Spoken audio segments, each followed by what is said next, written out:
Hey everybody, welcome back to the booth. Today I'm going to be doing something a little differently. I'm going to give you an example of what it's like to go through my editing process for an audiobook. I'll be doing a little chunk of the retail sample from Paths Crossed Battling Drug Dealers, which has just gone live a couple of days ago. So this will give you a little bit of an idea of some of the content that's in that book, as well as part of the process of actually editing this kind of work. I've got here two, and hopefully I can share the screen and everything will look just right. I've already done a little bit of editing. I've taken out a lot of the mistake sentences and breath noises and that sort of thing. Um, but just so this is what it sounds like as the unprocessed audio. I'll play just a few seconds of it. Deputy Ongst, Hui, Trojan, and I arrived at the parking lot nearly simultaneously. With what I sensed was coming, I felt naked without my ballistic vest.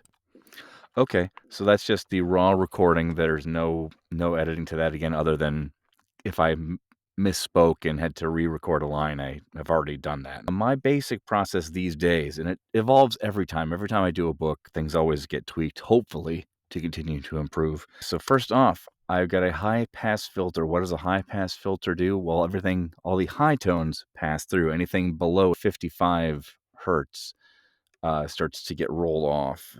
So I will apply that. And then I will do a low pass filter, which takes things out above 16,000 hertz. Anything over 16,000 people can't hear anyway.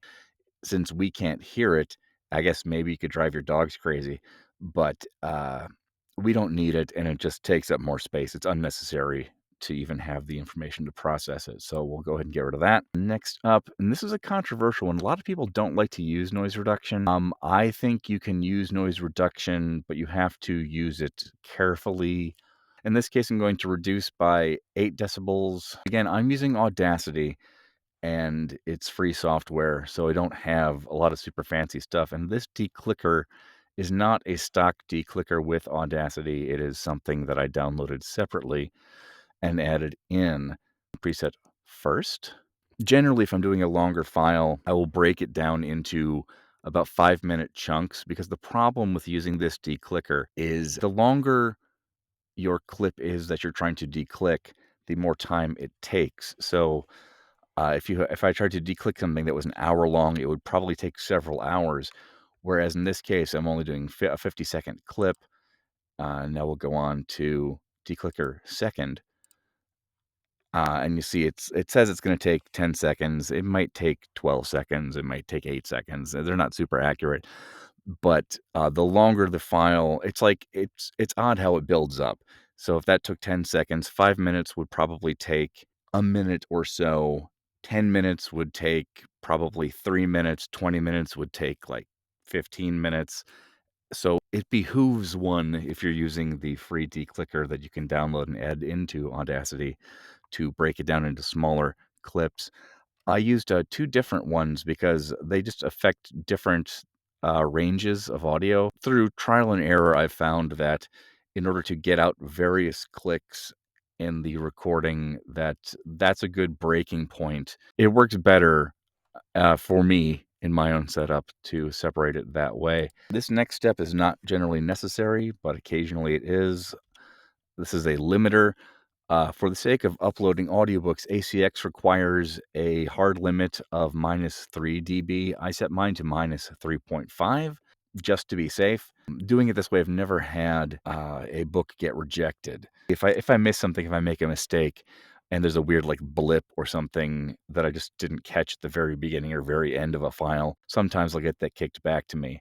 But by setting the limiter half a decibel below what they require, I figure I give myself enough wiggle room that it should never be an issue. So I don't need to do it right now, because you can tell from the waveform it's not going to be changing anything, but that's okay. All right, next up, compressor. I've sort of settled on this setting for my audiobook work, and I am compressing based on peaks. Next up is finally the EQ. Now, this is an EQ that I have made and saved on my system. When you record in a small booth like this, it is not uncommon to get kind of boxy sounds. and those tend to fall kind of between 3 to 500 hertz. I find for me personally, I've got it centered at around what's it set at?